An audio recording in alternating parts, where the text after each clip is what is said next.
किसी को पैर में, और अक्सर किसी को यहाँ बगल में गांठ हो जाती है तो किसी को गले में, किसी को या माथे पर ही सामने गांठ उभर आती है।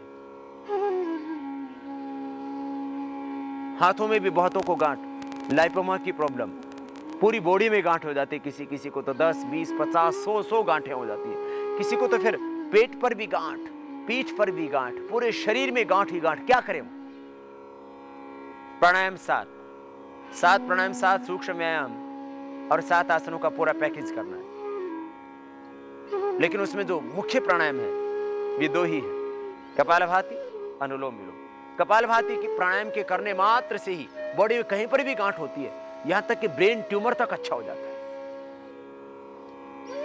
कपालभाति प्राणायाम 15 से 30 मिनट करना पड़ेगा आपको। याद रखें, जिनको गांठ बहुत ज्यादा है बॉडी में, पूरा शरीर गांठों से भर गया है, तो 15 से 30 मिनट करना आप कपालभाति प्राणायाम, और 15 से 30 मिनट ही करना आप अनुलोम विलोम प्राणायाम। ये दोनों प्राणायाम करना, पूरी बॉडी में कहीं पर भी गांठ है 100% आपकी गांठ ठीक हो जाएगी।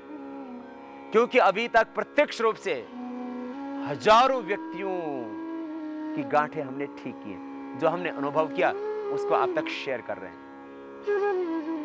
दूसरे आसन करने से नॉर्मल बॉडी आपकी फ्लेक्सिबल रहेगी, शरीर में तनाव नहीं रहेगा। सूक्ष्म व्यायाम के करने से ब्लड के सर्कुलेशन में थोड़ा लाभ होगा, परंतु गांठ ठीक नहीं होंगी आसनों के करने से और सूक्ष्म व्यायाम के करने से।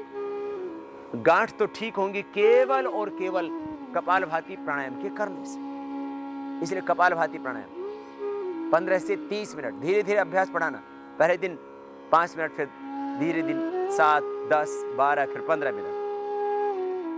बॉडी में कहीं पर भी गांठ हो 100% ठीक हो जाएंगे आप। यदि बहुत ज्यादा गांठें हैं, यूट्रस में बहुत ज्यादा फाइब्रॉइड्स हो गए, ओवरी में भी सिस्ट हो गई है, ट्यूब बंद हो गई है, अब दोनों समय कर लेना। दोनों समय प्राणायाम के करने से किसी की 1 महीने में, किसी की 2, तो किसी की 3 महीने में ये गांठ की प्रॉब्लम ठीक।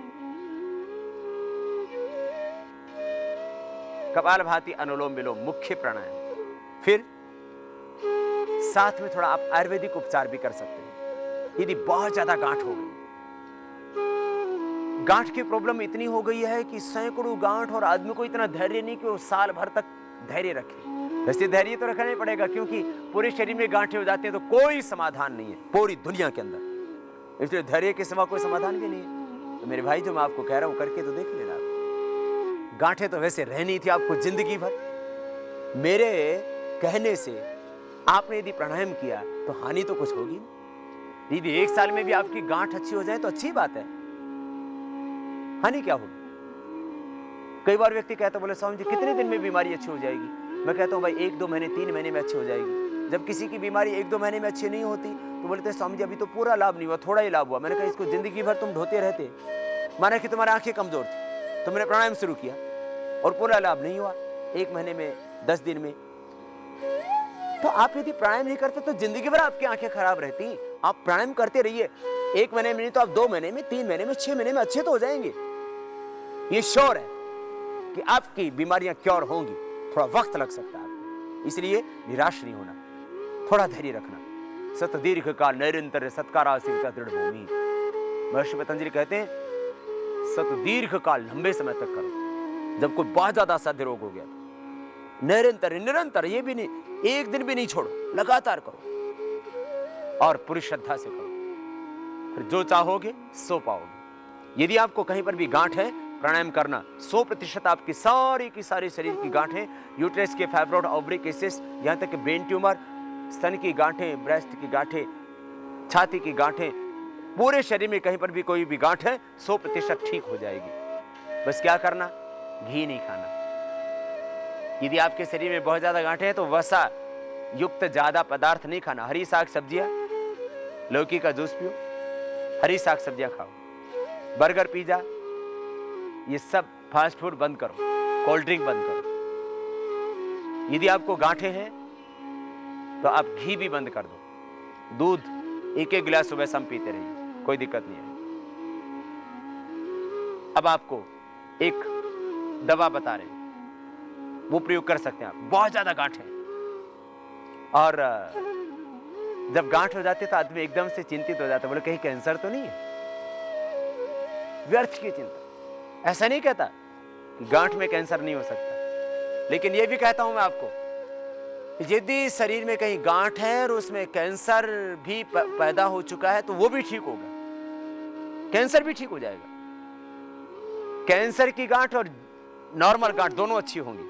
पहले आप प्राणायाम कर लेना। माना गले में गांठ हुई, अब एकदम से बायोप्सी करवाते हैं, कहीं कैंसर तो नहीं हो गया, और कई बार छेड़ने से कैंसर जैसी प्रॉब्लम भी हो जाती है। इसलिए पहले आप, कोई भी गांठ है जब उसका उपचार और क्योर हो जाता है योग से, कैंसर वाली गांठ का भी, तो पहले आप ये कर लेना। यदि बायोप्सी आप पहले करवा चुके हैं तो आप प्राणायाम कर लेना, वो खत्म हो जाएगी। बाद में तो बायोप्सी करने की आवश्यकता नहीं पड़ेगी, क्योंकि गांठ ही नहीं होगी। और क्या होता है, कई बार आदमी एक गांठ को निकलवाता है तो फिर वो कैंसर दूसरी जगह पैदा हो जाता है, फिर वो हड्डियों में चला जाता है, बहुत बुरा हाल हो जाता है। कैंसर कैसा भी हो, सब प्राणायाम से उसमें लाभ तो होता ही है, इसको कोई नहीं नकार सकता, क्योंकि हमने प्राणायाम से कैंसर के पेशेंटों को भी क्योर किया। लेकिन एक बात याद रखना, आप 10-20 दिन, 1 महीना पहले प्राणायाम कर लेना। उससे आप, यदि आपकी गांठ घट रही है तो बायोप्सी मत कराना। यदि गांठ नहीं घट रही है 1-2 महीने से, 1-2 महीना आपने प्राणायाम किया, गांठ नहीं घटी, तो आप जरा बायोप्सी करवा के भी देख लें। मैं आपको ना नहीं बोलूंगा। पहले ही दिन से प्राणायाम से फायदा होने लगता है। किसी की 3 दिन में, किसी की 7 दिन में, किसी के महीने भर में गांठ खत्म हो जाती है। बहुत ज्यादा बड़ी गांठ हो तो भी आकार उसका घट जाता है। फिर भी आप, बहुत ज्यादा रोग असाध्य, गांठें बहुत बड़ी बड़ी हैं, यूट्रस में भी बहुत बड़े बड़े फाइब्रोइड्स हो चुके हैं, ओवरी में भी बड़ी सिस्ट हो चुकी है, तो ऑपरेशन के सिवा कोई रास्ता ही नहीं बचा है, तो फिर आप आयुर्वेदिक पहले दवा भी कर लेना खाने की, बड़ा लाभ देगी। काचनार गुग्गल 1-1 गोली, पूरी उम्र वाले व्यक्तियों के लिए कह रहा हूं मैं। काचनार गुग्गल 1-1 गोली, वृद्धि बाधिका वटी 1-1 गोली, सुबह दोपहर शाम 3 बार खाने के बाद ले लेना। यदि किसी को फिर भी गर्म लगे ये दवा, गुग्गल थोड़ा सा गर्म होता है तो आधी मात्रा कर सकते हैं, आधी गोली काचनार गुग्गल, 1-1 गोली वृद्धि बाधिका वटी, खाने के बाद गर्म पानी से सुबह दोपहर शाम 3 बार। फिर खास जिनको गांठ है उनके लिए एक शहद में चाटने की दवा, आयुर्वेद में उसको जो है भस्म रस रसायन की चिकित्सा बोलते हैं, शिला सिंदूर, 2 से 4 ग्राम एक पेशेंट को। बहुत कमजोर है तो 2 ग्राम, और यदि स्वस्थ है पेशेंट, उसको कोई दूसरी प्रॉब्लम नहीं है खास, तो 4 ग्राम तक ले सकते हैं। 2 से 4 ग्राम शिला सिंदूर, 1 ग्राम ताम्र भस्म, 10 ग्राम प्रवाल पिष्टी, 10 ग्राम अमृतासत, 5 ग्राम मुक्ता शक्ति भस्म। जो थोड़ी तीक्ष्णता उग्रता होती है शिला सिंदूर और ताम्र भस्म की, वो मुक्ता शक्ति भस्म से और अमृतासत से, प्रवाल पिष्टी से अपने आप ही उनकी उग्रता कम हो जाती है। इसलिए बिल्कुल निर्दोष दवा। 2 से 4 ग्राम शिला सिंदूर, 1 ग्राम ताम्र भस्म, 10 ग्राम प्रवाल पिष्टी, 10 ग्राम अमृतासत और 5 ग्राम मुक्ता शक्ति। इस सब को मिलाकर के 60 पुड़िया बना ले और सुबह शाम खाली पेट शहद के साथ ले लें। कहीं पर भी शरीर में गांठ है, यूट्रस से लेकर के, ओवरी से लेकर के, ब्रेन ट्यूमर से लेकर के, गले में, छाती में, पूरे शरीर में, सभी जगह की गांठें इसी प्रयोग से आपकी ठीक हो जाएंगी। माताओं बहनों को यूट्रस में फाइब्रॉइड्स, ओवरी में सिस्ट की प्रॉब्लम, और एक और खास बीमारी ऑस्टियोपोरोसिस की प्रॉब्लम। ऑस्टियोपोरोसिस की प्रॉब्लम आफ्टर मेनोपॉज, मेनोपॉज के बाद में 35% महिलाओं को विश्व में, पूरे विश्व के स्तर पर मेनोपॉज के बाद, पीरियड बंद होने के बाद 35% महिलाओं को ऑस्टियोपोरोसिस की प्रॉब्लम हो जाती है। बहुतों को हार्मोन्स चेंजिंग भी आते हैं, और मेनोपॉज के वक्त भी बहुत तकलीफ आती है, बहुत ज़्यादा ब्लीडिंग हो जाना या और दूसरी डिप्रेशन, अवसाद, ये सब चीज़ें। प्राणायाम आप करते रहिए, मेनोपॉज की प्रॉब्लम नहीं होगी। खास बात, मेनोपॉज की प्रॉब्लम से बचने के लिए, मेनोपॉज के वक्त जो बॉडी में कई तरह के जो साइड इफेक्ट्स आते हैं, कई तरह के कॉम्प्लिकेशंस आते हैं बॉडी में, अवसाद, डिप्रेशन और ये ऑस्टियोपोरोसिस, हार्मोन्स का चेंज, इनसे बचना है तो आप प्राणायाम करते रहो। मेनोपॉज से पहले ही प्राणायाम करने प्रारंभ कर दीजिए, आप करते रहिए प्राणायाम, मेनोपॉज की प्रॉब्लम ही नहीं आएगी। और कपालभाति, अनुलोम विलोम प्राणायाम जब 15-15, 20-20 मिनट आप करेंगे तो हड्डियां मजबूत रहेंगी, हड्डियां कमजोर नहीं होंगी आप, और शरीर में किसी भी तरह के कोई कुप्रभाव नहीं दिखेंगे मोनोपॉज के कारण से। बहुत जबरदस्त लाभ करते हैं दोनों प्राणायाम। फिर भी ऑस्टियोपोरोसिस की प्रॉब्लम यदि किसी को हो ही चुकी है तो प्राणायाम तो करना प्रारंभ कर देना ही। दूध में 1-1 ग्राम हल्दी और 1-1 बूंद शिलाजीत ले लेना। बहुत ज्यादा जोड़ों में दर्द भी शुरू हो चुका है तो चंद्र प्रभावटी में 1-1 गोली ले लेना। ऑस्टियोपोरोसिस के लिए 1-1 गोली चंद्र प्रभावटी, 1-1 बूंद शिलाजीत और 1-1 से 2-2 ग्राम हल्दी। 1 से 2 ग्राम हल्दी, 1 बूंद शिलाजीत, 1-1 गोली चंद्र प्रभावटी सुबह शाम दूध के साथ ले लेना। इससे हड्डियों की प्रॉब्लम नहीं आएगी। आप जो खाते पीते हैं भोज्य पदार्थ, आपके भोजन में ही कैल्शियम होता है, लेकिन आपका शरीर उसको हजम तो कर सके। तो प्राणायाम के करने से आपके शरीर के अंदर कैल्शियम की कमी नहीं आएगी। फिर भी किसी को कैल्शियम की बहुत ज्यादा कमी हो तो शंख भस्म में काफी कैल्शियम होता है, मोती में काफी कैल्शियम होता है, मुक्ता शुक्ति में काफी कैल्शियम होता है, कोड़ी में भी काफी कैल्शियम होता है। तो आप जिनको बहुत ज्यादा ऑस्टियोपोरोसिस की प्रॉब्लम है, बहुत ज्यादा माना कि जोर से चोट लगी तो हड्डी टूटी, ये हालात हो चुकी है, तो चंद्र प्रभावटी, शिलाजीत और हल्दी के साथ साथ 10 ग्राम मुक्ता शुक्ति भस्म, 10 ग्राम कपर्दक भस्म, 10 ग्राम शंख भस्म, 5 ग्राम मोती पिष्टी, इन सबको मिलाकर के 80 पुड़िया बना लेना और सुबह शाम खाली पेट 1-1 पुड़िया शहद के साथ आप ले लेना। बस ऑस्टियोपोरोसिस की प्रॉब्लम नहीं होगी। अब कुछ और बीमारियों के बारे में थोड़ा सा जिक्र करते हैं। जिनको प्लेटलेट्स की प्रॉब्लम है वे गेहूं का जवारा लगभग 25 से 50 ग्राम और गिलोय लगभग 1 फीट, उसको लेकर के उसका रस निकालें, उसमें थोड़ा पानी डाल करके और निचोड़ लें। गेहूं का जवारे का रस 25 से 50 ग्राम और गिलोय की डंडी लगभग 1 फीट की रस निकाल के पी लें। सुबह खाली पेट, नाश्ते से लगभग 2 घंटा पहले, और शाम को भी खाली पेट। ऐसा करने से एप्लास्टिक एनीमिया और प्राणायाम साथ में करते रहना, कपालभाति, अनुलोम विलोम, ये पूरा प्राणायाम 7 प्राणायामों का पैकेज तो करना ही। साथ में गेहूं का जवारे का रस पी लेना। यदि ताजा गिलोय ना मिले तो गिलोय का चूर्ण 1-1 चम्मच सुबह शाम 25 से 50 ग्राम गेहूं के जवारे के रस में मिला करके पी लेना। प्लेटलेट्स की प्रॉब्लम खत्म हो जाएगी। कान में दर्द हो जाता है तो सुदर्शन के पत्ते को लेकर के अग्नि पर ऐसे ही गैस पर थोड़ा उसको हल्का सा उसको उष्णता दे देना, सेक लेना। सेकने के बाद हाथ से निचोड़ करके रस निकल जाएगा, वो 2 बूंद कान में डाल देना, कान का दर्द ठीक हो जाएगा। बहुत ज्यादा खांसी है आपको, प्राणायाम करते वक्त भी दिक्कत आती है, बहुत से लोग तो ये हालत होती है। वैसे तो अस्थमा के स्पेशल एपिसोड में हमने बताया था, पीपल, पीपरा मूल, चित्रक, चव्य सोठ, ये पंचकोल का काढ़ा पियो, समस्त प्रकार के कफ रोग, खांसी, अजीर्ण, कब्ज, गैस और पुराना बुखार सब खत्म हो जाएगा। लेकिन खांसी बहुत ज्यादा है तो क्या करें? मुलेठी 1 टुकड़ा ले लेना, मिश्री 1 छोटा सा टुकड़ा, मिश्री, मुलेठी और काली मिर्च 2-3 मुंह में डाल के चूस लेना। बस आपकी पुरानी से पुरानी खांसी की समस्या ठीक हो जाएगी। अब बच्चों को पेट में कीड़े हैं तो क्या करें? कबीला चूर्ण 1 ग्राम बच्चों को रात को पानी से दे देना सोते वक्त, या कमीला चूर्ण पानी से या दूध से दे देना। फिर मरवा के पत्तों की चटनी बना करके खिला देना। 3 से 7 दिन में मरवा के पत्ते, जो तुलसा जैसा ही पौधा होता है, उसकी चटनी बना करके खिला देना। मरवा की चटनी खाने से बच्चों के पेट के कृमि, कीड़े, वर्म्स मर जाते हैं। या आड़ू के पत्तों को कूट करके उनका रस 1 चम्मच पिला देना। रोज सुबह खाली पेट पिलाइए। 3 से 7 दिन के अंदर ही पेट में कैसे कीड़े हों बच्चों को और बड़ों को भी। जो बच्चे दांत किटकिटाते हैं, जिन बच्चों के मुंह से लार निकलती है सोते वक्त, वे आड़ू के पत्तों को पिलाइए उनको। लार टपकना भी बंद हो जाएगा रात को सोते समय, जो तकिया गीला हो जाता है और बिस्तर पर आप देखते हैं कि पानी जैसा पड़ा हुआ नजर आता है। बड़ों को भी, छोटों को भी, जिनके पेट में कीड़े होते हैं उनके मुंह से पानी निकलता है, या दांत की आवाज, कट कट की आवाज रात को बच्चे करते हैं। या जिन बच्चों के सफेद सफेद गोल गोल चकत्ते से हो जाते हैं मुंह पर, तो उनको पेट में कृमि है, उनको मरुओं को पत्तों का रस या आड़ू के पत्तों का रस या मरवे की चटनी। आड़ू के पत्तों को भी चटनी बनाने में दिक्कत आएगी क्योंकि उसका टेस्ट थोड़ा अच्छा नहीं होता है, तो सुबह बस खाली पेट उसका रस पिला दीजिए। या कमीला चूर्ण रात को 1 ग्राम, ये पेट के कीड़ों के लिए दवा। शीत पित्त,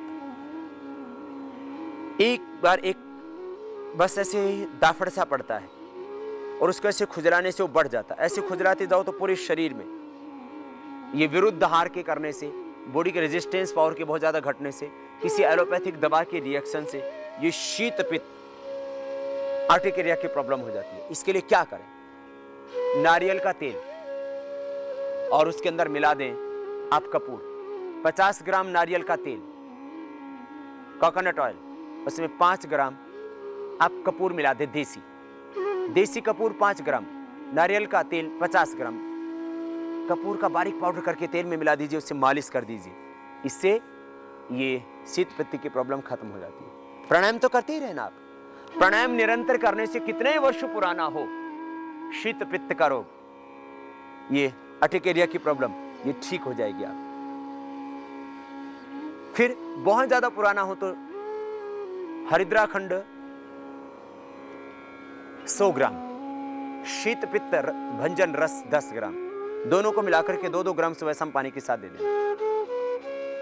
यदि बहुत पुराना नहीं है, आपको अचानक हो गया शीत पित्त, 5 दाने काली मिर्च के, 2 चम्मच खांड, 2 चम्मच घी, ये देसी उपाय है, इससे एकदम ठीक हो जाता है शीत पित्त। 2 चम्मच घी, 2 चम्मच खांड बूरा और 5 काली मिर्च का पाउडर करके, खांड, घी और काली मिर्च, ये ऐसे ही खिला दीजिए बस। इसके तुरंत बाद पानी नहीं पीना 1-2 घंटे तक। ये शाम को 4-5 बजे या जब भी आपको शीत पित्त हो गया बस तुरंत ले लीजिए। इसके 1-2 घंटे बाद तक पानी मत पीना, बस इतना ध्यान रखना। कम से कम 1 घंटे बाद ही पानी पीना, बस। ये शीत पित्त की प्रॉब्लम भी आपकी अच्छी हो जाएगी। यदि किसी को मस्से है तो क्या करें? मस्से और पैरों की कॉन्स, ये प्राणायाम से अच्छी हो जाती है। फिर भी यदि किसी को मस्सा बहुत बड़ा है, आंख के मस्से पर दवा मत लगाना, बाकी कहीं पर भी मस्सा है उसके ऊपर दवा लगा लेना। खाने का चूना 10 ग्राम और कपड़ा धोने का सोडा 10 ग्राम। खाने का चूना, कपड़ा धोने का सोडा और सज्जी क्षार 10 ग्राम। खाने का चूना जो है, जो अक्सर ये तंबाकू रगड़ने वाले बहुत खाते रहते हैं, खाने का चूना 10 ग्राम, सज्जी क्षार 10 ग्राम, कपड़ा धोने का सोडा 10 ग्राम, गैरू 10 ग्राम, सबको लेकर के एक जगह मिला लें और इसमें थोड़ा सा पानी डाल दें जिससे कि पेस्ट जैसा बन जाए और इसको शीशे में भर के रख लीजिए। ये लगभग 1 महीने तो खराब होती ही नहीं। थोड़ा सा पानी डाल के रखना, बस, बहुत ज्यादा गीला नहीं करना। जैसे टूथपेस्ट होता है इस शेप में क्रीम टाइप बन जाएगा। अच्छी तरह से इसको मिलाकर के घोट के रख लीजिए किसी भी कांच के बर्तन में।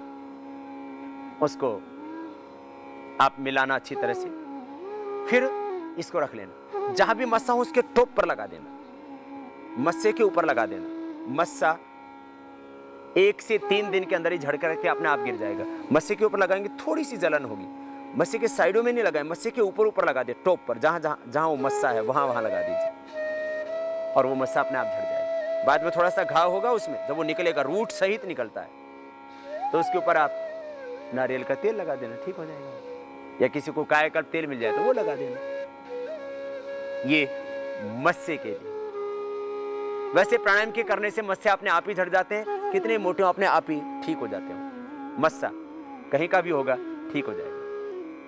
फिर किसी को पैर में भिवाई फट जाए तो क्या करें? कहा जाता है जिसके पैर न फटे भिवाई वो क्या जाने पीर पर है। और किसी किसी को तो इतने क्रैक्स हो जाते हैं, पैरों में खून तक निकलने लग जाता है, हाथ भी फट जाते हैं, पूरे शरीर से भी खून निकलने लगता है, बहुत बुरा हाल हो जाता है। तो क्या करें? 100 ग्राम देसी मोम, 100 ग्राम देसी मोम, 50 ग्राम सरसों का तेल, 10 ग्राम देसी कपूर, इन सबको मिलाकर के रख लीजिए। थोड़ा बनाना हो तो 50 ग्राम देसी मोम, 25 ग्राम सरसों का तेल और 5 ग्राम देसी कपूर। सरसों के तेल को गर्म करें, उसमें देसी मोम, पीला मोम होता है, ये मोमबत्ती वाला नहीं, पीला मोम पंसारी के यहाँ से मिल जाएगा। 50 ग्राम देसी मोम, 25 ग्राम सरसों के तेल को गर्म करके उसमें डाल दीजिए, वो उसमें घुल जाएगा। और थोड़ा गर्म रहने पर ही गुनगुने के अंदर ही कपूर का बारीक पाउडर मिला दे, 5 ग्राम कपूर। और ये जहां भी व्याई फटी हुई है